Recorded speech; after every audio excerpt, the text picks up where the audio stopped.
controversial política migratoria. La Casa del Migrante dio a conocer su postura respecto a lo que está sucediendo en la frontera con Estados Unidos.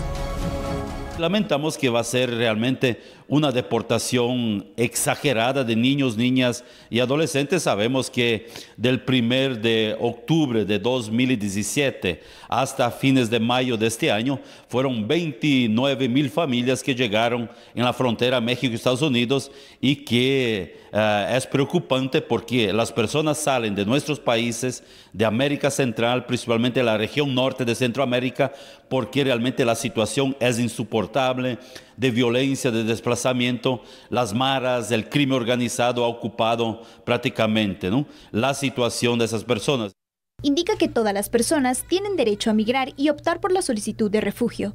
También que para disminuir este fenómeno se debe velar por el desarrollo integral de las personas. No está preparado para recibir esta gran cantidad y no hay oportunidades laborales, y la gran mayoría de estos niños, niñas y adolescentes, que creo que son por ahí 600 niños, niñas y adolescentes que están detenidos y que realmente salieron por causa de la violencia. La institución tiene una unidad que trabaja directamente en la Fuerza Aérea Guatemalteca.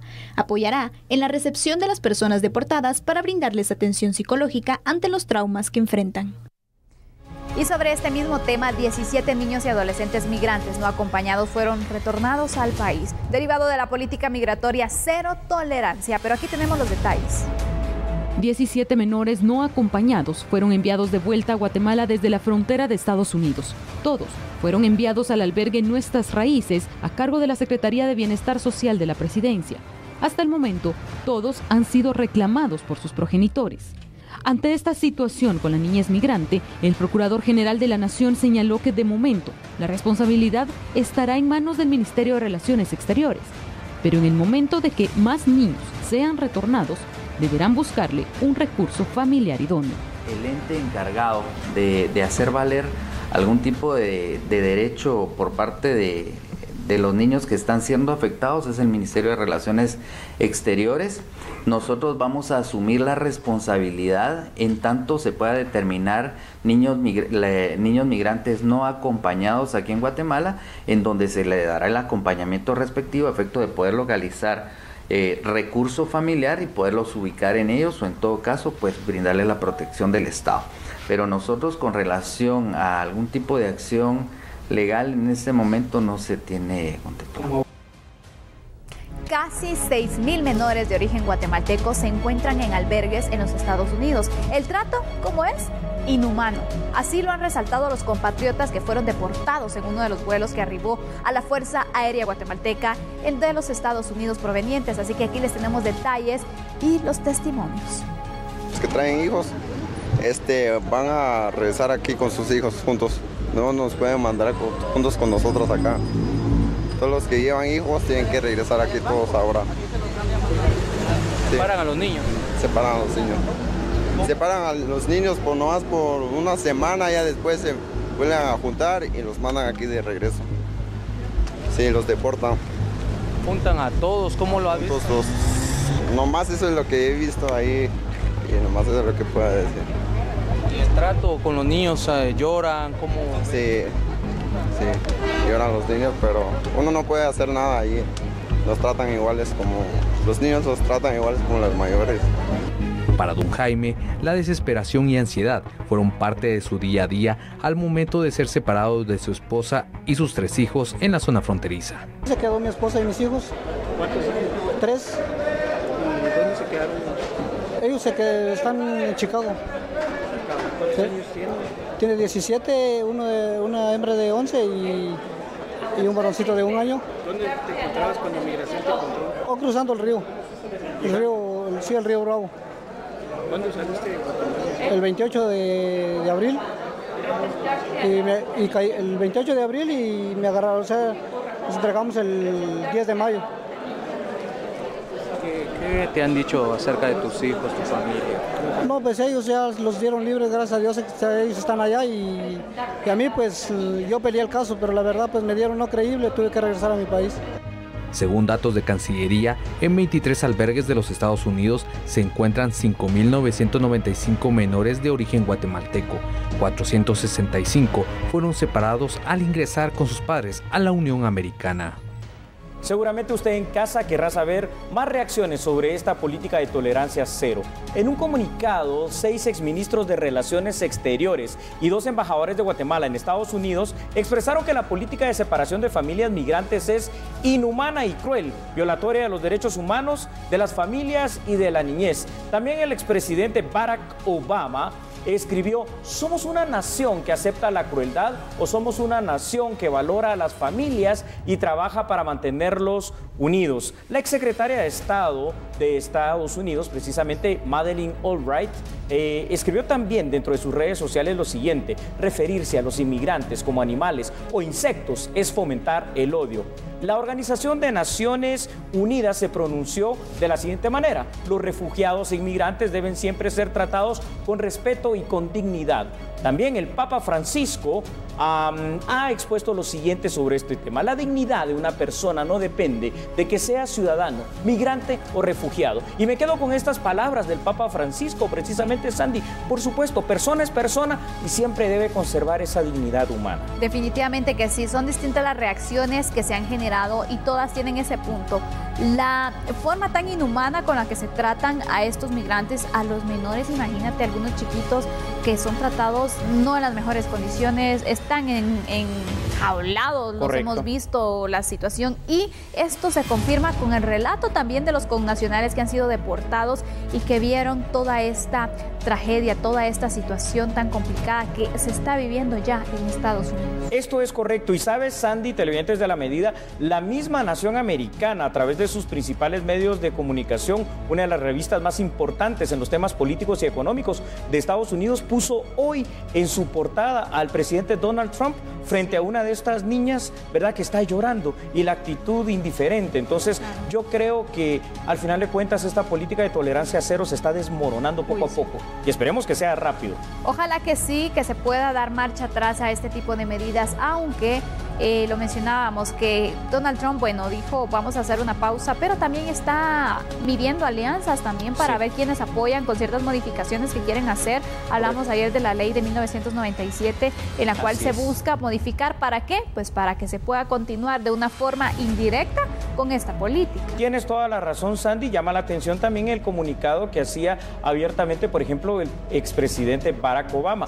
Aunque aquí hago un paréntesis. Recordemos que de los presidentes norteamericanos, el que más ha deportado guatemaltecos en sus 8 años de mandato ha sido también Barack Obama. Y también recordemos que ellos quisieron hacer una situación similar, ¿verdad?, en el gobierno demócrata precisamente, pero no les funcionó, dieron marcha atrás y cambiaron esta situación. Las presiones fueron grandes y por lo tanto tuvieron que realizar este cambio, sin embargo era una medida que ellos querían implementar. Correcto, Sandy, pero mira, me quedo con esas palabras que acabas de decir, las presiones fueron grandes. Ahora, ¿te das cuenta el día de hoy quiénes se pronunciaron fuera de los expolíticos estadounidenses? Se pronunció la Organización de Naciones Unidas, se pronunció el Vaticano a través de su máximo líder, que es el Papa. Es decir, ya son líderes mundiales que tienen una gran influencia, que le están diciendo a Donald Trump y a su gobierno no es la forma de tratar a los migrantes. Por supuesto que sí, pero vemos entonces, ¿hará o no hará caso al presidente de los Estados Unidos? Recordemos que también es considerado calificado por la manera de actuar de él, de que no siempre pues acata lo que le dicen, siempre hace testarudo, lo que él quiere. Eso es una parte muy importante. Sin embargo, Sandy, al final de cuentas, el presidente Donald Trump pues también es un político, y como político es una persona muy hábil, y aquí no se trata ni de ser hábil y político, se trata de ser humano. Si él quiere realmente llevar nuevamente su gobierno a la forma en que debe de llevarse y concretarse, respetando los derechos humanos, va a tener que empezar por respetar los derechos humanos de los migrantes, quiera o no quiera. Aunque políticamente podríamos decir que también se le está saliendo un poco de la línea, porque si lo vemos, entonces en muchos casos en diferentes países las medidas políticas precisamente se basan en el apoyo, en las fuerzas y sobre todo en las reacciones que se pueden ir generando, pero en el caso de él, aunque el mundo se le venga encima, él decide hacer lo que él quiera al final. A veces no cambia porque sí, recuérdate que Donald Trump antes de ser presidente estadounidense fue un empresario, ¿no?, de la construcción y otros muchos negocios muy exitosos. Acostumbrado a mandar. Acostumbrado a mandar y, como tú dices, a ser muy testarudo. A pesar de que llegó también a la quiebra no una, sino que varias veces, pero con esa característica. Esperamos, porque ya ni siquiera la sociedad guatemalteca, es más, la sociedad estadounidense y sobre todo los mismos políticos, republicanos mismos y demócratas también, ya de alguna manera han manifestado su molestia real, como la manifestamos nosotros desde este día lunes acá en A la Medida con las políticas de tolerancia cero implementadas por Donald Trump. Por supuesto, y varios de estos políticos estadounidenses, hay que mencionarlo, se sorprendieron con esta medida. Incluso Correcto. Algunos indicaban que esperaban que tomara decisiones en otros temas que son urgentes en este territorio norteamericano. Sin embargo, él está dando demasiada prioridad al tema migratorio, como que tiene algo en contra de la población migrante. Es demasiada prioridad y demasiada crueldad. Se salió ya de la parte humana y se salió del respeto elemental y fundamental de los derechos humanos. Sobre todo lo que más se le ha criticado, Sandy, como tú recordarás, lo hemos visto acá en A la Medida durante estos días, el hecho de la forma de la separación de las familias. Es cierto que ya hay un pasito para atrás, porque a partir de ahora ya no se van a separar a las familias, pero siempre sigue quedando la gran interrogante. Y los que están en esta situación, en este momento, ¿cómo va a quedar su situación? Esto tendremos que saberlo y dirimirlo en estos próximos días. Por supuesto, ¿qué es lo que va a pasar? Y también esperamos que las organizaciones en pro de los migrantes, en pro de la niñez, puedan realizar algún tipo de elevar prácticamente esos pronunciamientos que se han realizado con órganos internacionales y que los le den acompañamiento, también. Por supuesto, los gobiernos, a tomar medidas pues ya más concretas, ¿verdad? Porque no nos podemos quedar, y ya que ellos tienen ese poder, esa autoridad o esa iniciativa, no solamente con quedarnos de que qué lamentable, qué trato inhumano, sino accionar, porque eso es lo que se necesita ahora. Tienes toda la razón. Ya el gobierno mexicano, el gobierno guatemalteco, el gobierno hondureño y salvadoreño se han pronunciado contundentemente. Esperamos que se sigan sumando las naciones a este sentir que se ha vuelto generalizado y en el cual vas a ver, Sandy, esperemos que de verdad así sea. Donald Trump hoy sí tendrá que dar marcha atrás a una política de cero tolerancia que se pasó en la parte inhumana, que traspasó las fronteras legales y que de alguna manera lo está llevando a convertir campos de concentración prácticamente, donde se está infringiendo tortura psicológica al menos a un montón de personas inocentes. Por supuesto, vemos esta situación bastante complicada, la verdad, pero yo te pregunto, Julio, ¿cómo ves tú el futuro de este tipo de medidas? Porque hasta el momento para mí hay mucha incertidumbre. Correcto. Y también pocas esperanzas. Mira, nos dan un ejemplo grandes países como Somalia, como Turquía y algunos otros que parecen menos desarrollados, que reciben día con día miles de inmigrantes de países que están en problemas. ¿Qué pasa con Estados Unidos, con esta política de Donald Trump? No lo sé, pero esperemos que cambie. Sandy, por el momento vamos a terminar este tema acá, pero vamos a tratar más información acá en A la Medida, ¿verdad? Por supuesto. ¿Quieres saber información respecto al presupuesto para el siguiente año y otros temas? Bueno, cuando regresemos de la pausa se lo daremos a conocer. Ya volvemos.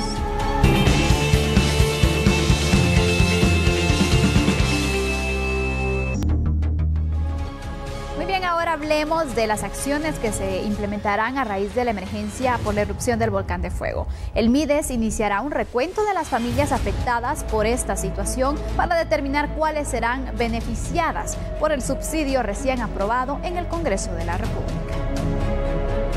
Luego de que el Congreso de la República aprobara un subsidio para las familias damnificadas por el volcán de fuego, autoridades del Ministerio de Desarrollo iniciarán procesos de verificación junto a otras instituciones.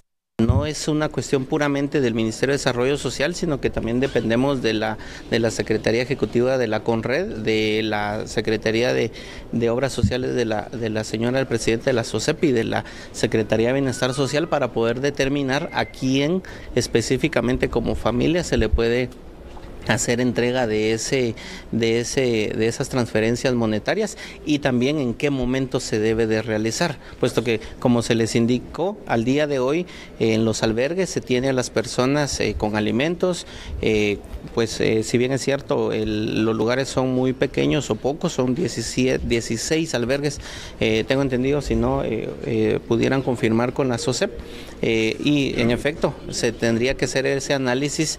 El subsidio será de 3.500 quetzales para cada familia por un plazo de 10 meses. Según el viceministro de Desarrollo, la entrega del beneficio será por medio bancario para crear registros. todavía se está haciendo el análisis puesto que primero tenemos que determinar dónde van a estar físicamente y a poder hacer este tipo, pero en efecto debe de ser en forma bancarizada para que tenga la seguridad y que se tenga la transparencia debida. Definitivamente, Sandy y televidentes de La Medida, es importante hacer un análisis un poquito más completo sobre este tema. Se aprobó un préstamo al Banco Interamericano de Reconstrucción y Fomento hasta por $250 millones. Se permitirá la sustitución de fuentes de financiamiento. Los fondos del préstamo serán usados en vez de deuda que será adquirida por medio de bonos del Tesoro por un total de 1.267.5 millones. También fue aprobada una ampliación del presupuesto general por 582 millones de quetzales, dinero que está destinado, como usted lo tiene ahí en pantalla, a las carteras de salud, de agricultura, de comunicaciones y también para la compra de equipo técnico para el INSIBUME, aporte para los bomberos municipales departamentales, bomberos voluntarios y la CONRED. Se ha creado un fondo, se creará de 204 millones para la atención de emergencias. Ahora bien, de ese monto se destinarán 83.5 millones de quetzales para el Ministerio de Desarrollo. De ese dinero, 35 millones de quetzales se destinarán para cada familia que haya perdido su vivienda por la tragedia del volcán, reciba un aporte mensual por 10 meses de 3.500 quetzales. Esta ayuda está proyectada para 1.000 núcleos familiares y en efecto representa el 0.0019 del préstamo BIRF de 250 millones de dólares, Sandy. Bueno, tenemos material para el análisis. Por supuesto que sí, pero yo te pregunto, inicio entonces con este análisis con la siguiente interrogante, Julio.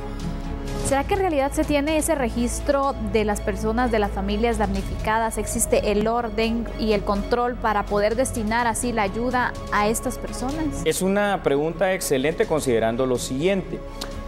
¿Se tiene un registro de cuántas personas están en los albergues? Definitivamente que sí. Y ahí se pueden ver cuántos núcleos familiares hay. Pero hay subregistros y aquí es donde va a tener que tener muchísimo cuidado, ¿verdad? El gobierno para dar estas ayudas a efecto de evitar que hayan personas que quieran aprovecharse, Sandy, de esta situación. Que sin duda habrá. Que sin duda va a haber. Sí, imagínate, habían personas que estaban llegando a robar o ver que podían robarse en la zona cero. No dudo que puedan haber personas de mal corazón que quieran quitarle lugar a los verdaderos damnificados. Esto significa que personas que estuvieron en esta tragedia de pronto no llegaron a los albergues, se fueron a otros lugares con otros familiares y ellos también son afectados. Y así hay varios casos, porque en la capital hay distintas familias que han sido percibidas por sus seres queridos, por sus familiares en esta tragedia, pero en realidad, por ejemplo, habrá personas que llegarán y dirán, bueno, yo soy afectada por la emergencia, pero ¿cómo podemos comprobar si de verdad fue afectada? Porque ¿qué medios de prueba se pueden pedirles? Es que eso es lo que no entiendo. Correcto, Sandy. Digamos que en los albergues va a ser muy fácil determinar esa situación. Con estas otras personas que no llegaron a los albergues o que están diseminadas en cualquier otro lugar, pero también fueron afectadas, creo que va a haber que hacer varios cruces de información con las municipalidades, con los vecinos, con registros que se puedan tener históricos de ellos o de alguna manera poder recopilar, ya sea por ejemplo, en pagos de servicios como luz y otras cuestiones, de manera que se pueda comprobar fehacientemente que ellos habitaban en tal sitio donde se dio la tragedia, por ejemplo, en San Miguel Los Lotes, por mencionar nada más uno de ellos, y que llegue la ayuda. ¿Sabes por qué? Porque la ayuda está proyectada en este momento para 1.000 núcleos familiares, entonces hay que optimizar cada centavo que se va a utilizar. Por supuesto. Julio, otra pregunta también que te quiero hacer es, ¿en realidad había necesidad de hacer ese tipo de préstamos o había otra alternativa para poder ayudar a esta población? Esta pregunta me gusta porque nos pone sobre la balanza la temática. Es decir, es cierto que cuando hay este tipo de desastres, el BIRF, ¿verdad?, está allí para apoyar. Y este es un fondo que se mantiene no solo para Guatemala, sino que para los países que de alguna manera podemos llegar a ser beneficiarios de este banco. Pero pudiesen haber habido algunas otras alternativas. Vamos a ver, pongo un ejemplo. ¿Recuerdas que en un momento hubo por un desfalco ya hace varios gobiernos atrás, precisamente es un robo, un desfalco de 82 millones de ahorros del Congreso de la República? Quiere decir que hay instituciones como el Congreso de la República que sin que haya más necesidad de que vengan fondos que se tengan que traer de préstamos, de donaciones, de subvenciones o sacarlos de transferencias presupuestarias, tienen sus propios ahorros. ahorros. Ponte que voy a decir cualquier cantidad, por favor, porque yo no sé cuánto pueda tener de ahorro, por ejemplo, el Congreso, la Corte Suprema de Justicia y otras instituciones que tienen fondos que de alguna manera ellos van percibiendo por otras situaciones, pero que cada uno hubiera aportado una parte, que se hubieran hecho las transferencias presupuestarias de lo que no han ejecutado las carteras distintas en su momento. Entonces quizá no era tan necesario este fondo común o había otra alternativa con nuestro propio dinero, porque la deuda ahora será para ti, será para tus hijos, será para tus nietos y los hijos de tus nietos también.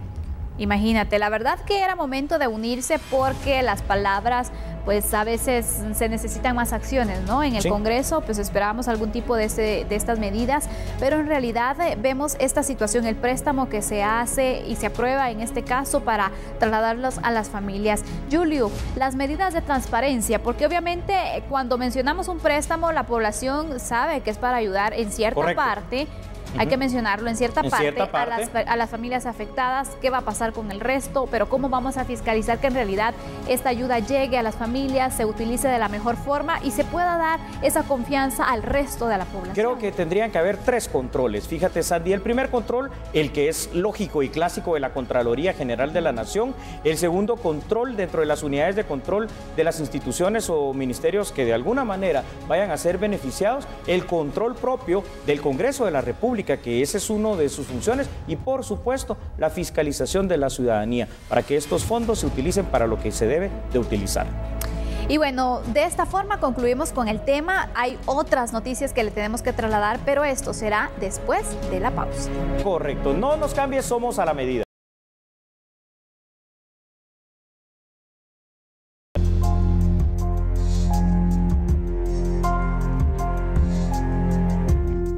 Y bueno, diferentes accidentes de tránsito se registraron en esta jornada. Uno ocurrió a las 10 de la mañana de este jueves, cuando, vean ustedes esas imágenes, son impresionantes del momento cuando inician el rescate de las personas que fueron afectadas en este accidente en el tablón Villa Canales.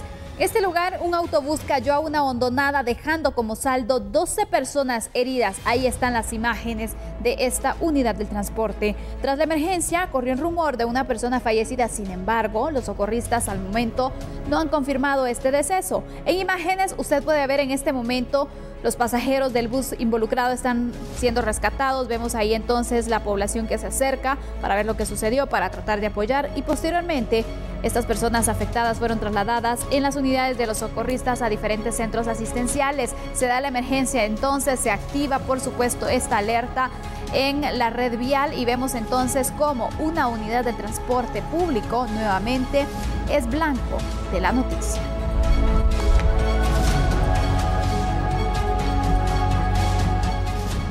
Pero este no fue el único accidente que se reportó durante este día en Villa Canales. Tras este accidente de tránsito que ocurrió en la aldea El Tablón, por supuesto, le damos cobertura. 12 personas fueron trasladadas a la emergencia del Hospital Roosevelt. Los bomberos voluntarios hicieron este traslado y también pues hicieron el traslado de 8 mujeres, 4 hombres a este centro asistencial. Aquí tenemos detalles entonces respecto a esta información y por supuesto imágenes que les queremos compartir.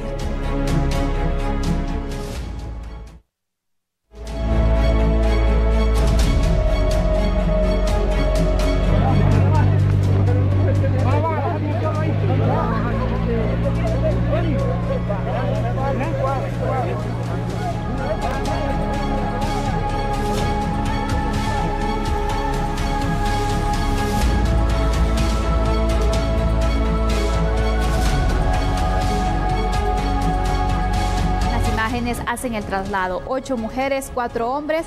En este centro asistencial hablamos entonces del Hospital Roosevelt. Se trata de Luis Diego Leonardo Corado, de 16 años, Ángel Enrique Boror, de 47, Clara Mendoza, de 35, Ana María López Bucup, de 40, Silvia Nicolasa Diegues, de 26, Irma Lucrecia Hernández, de 39, Catalina de Jesús Sabán, de 33 años, Estanislao Gerardo Canel, de 55, María del Rosario Hernández, de 25, Abelina Hernández López, de 61 años, Pedro Abad Cetino, de 62, Evelia Betsabe Burrión, de 21. Estas personas fueron trasladadas al Hospital Roosevelt, se encontraban en estado estable y fueron evaluadas por médicos para ser dados de alta según su estado de salud. Así que de esta forma fueron trasladadas al Hospital Roosevelt. Luego de esta emergencia que se registra, los bomberos voluntarios acudieron a la emergencia y brindaron su apoyo.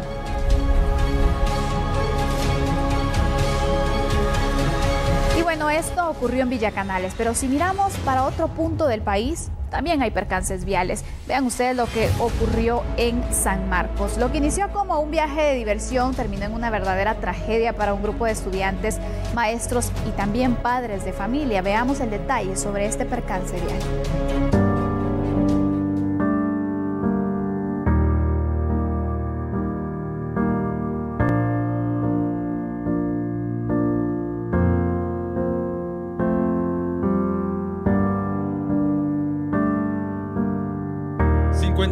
Estudiantes de nivel básico se dirigían en un bus del transporte tutuapense para participar en un evento deportivo que incluía finales de campeonatos de fútbol y baloncesto. Lamentablemente, nunca llegaron a su destino, ya que el vehículo cayó en un río al fondo de un barranco en San Miguel Ixtahuacán, en San Marcos.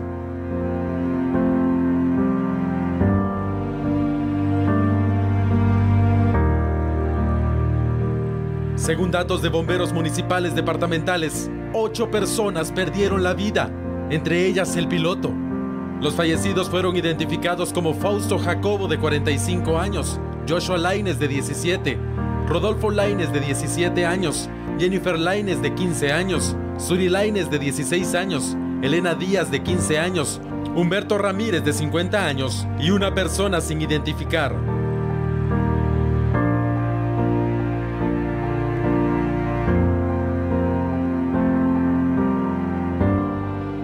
Aunque de manera preliminar se habla de más fallecidos, al menos 10, ya que según los testigos, los cuerpos fueron llevados por los familiares. Además, se reportan varios heridos.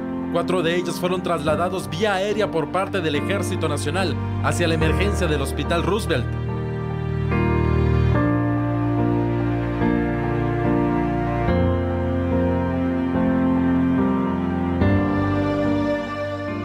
Luego de este lamentable percance, algunos estudiantes ayudaron a socorristas a extraer los cuerpos de sus compañeros atrapados. Las causas de dicho accidente se desconocen, aunque no se descarta que el piloto manejaba bajo efectos de licor y a excesiva velocidad.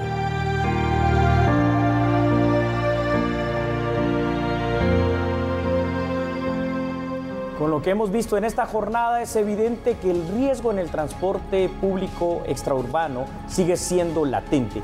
Y, hay algunas medidas que se deben de tomar seguramente cuando se contrata uno de estos servicios. Por ejemplo, los centros educativos deben de contratar buses de empresas reconocidas.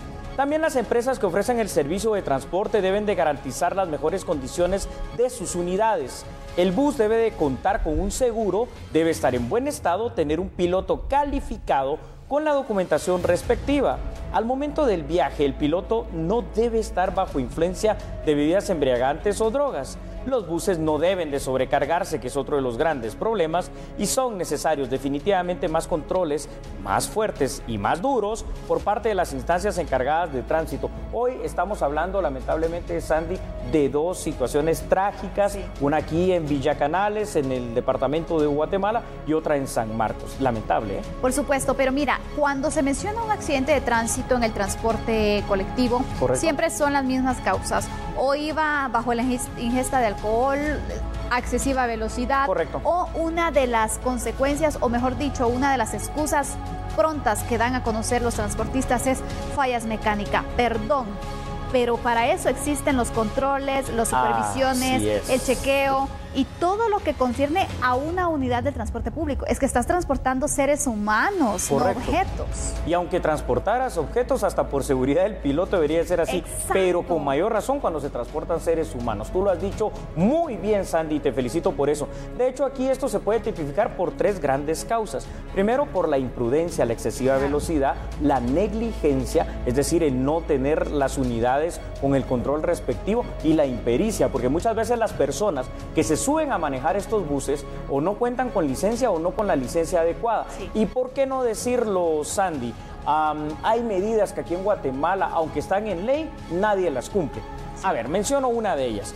Fíjate que en otros países los buses que transportan, como tú dices, personas, no pueden pasar de determinada velocidad, 90 kilómetros por hora. Y hay también un rastreador, o sea, hay un límite, un aparato especial. Cuando llegas a esa velocidad, automáticamente el bus ya no pasa a una mayor y ahí se controla eso. Ahora, hay otras instancias también, vamos a ver.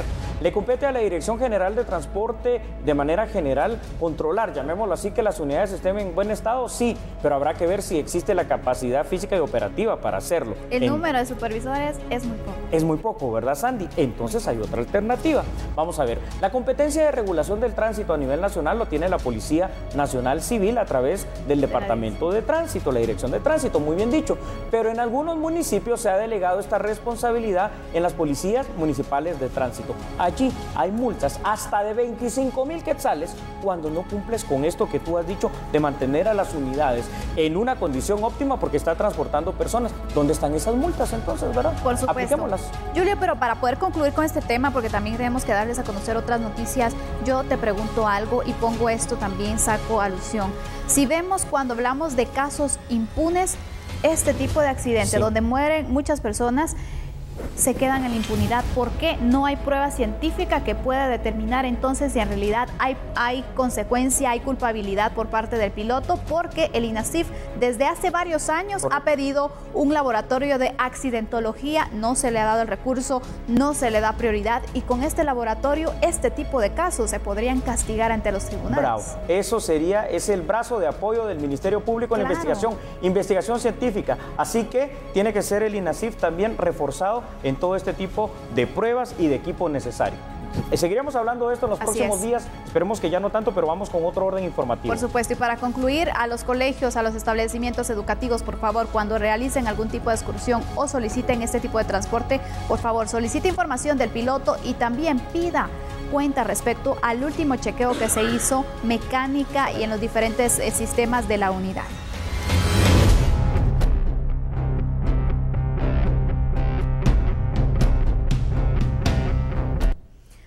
En otro tema, una requisa que se realizó por parte de los agentes del sistema penitenciario en el preventivo para varones de la zona 18 provocó que varios procesados no fueran trasladados a la torre de tribunales.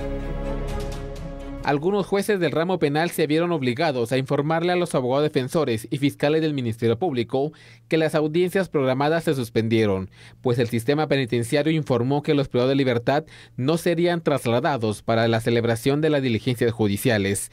El personal del sistema carcelario fueron asignados a participar en una requisa sorpresa en el preventivo para varones en la zona 18. La operación tenía como objetivo encontrar y quitar objetos de dudosa procedencia a los reclusos. Algunos casos no se cancelaron. El desarrollo del juicio Salcajá en el Tribunal B de mayor riesgo, los procesados comparecen ante las juzgadoras por enlaces de videoconferencias. Otros jueces celebraron las audiencias programadas. Los abogados defensores representaron los intereses de sus patrocinados en los juzgados. Se espera que los traslados se normalicen hacia la torre de tribunales este viernes en los juzgados y tribunales de ramo penal. Bueno, en un momento vamos a regresar, televidentes, y tendremos otras noticias y también las noticias internacionales. Por supuesto, es momento de la pausa, ya regresamos.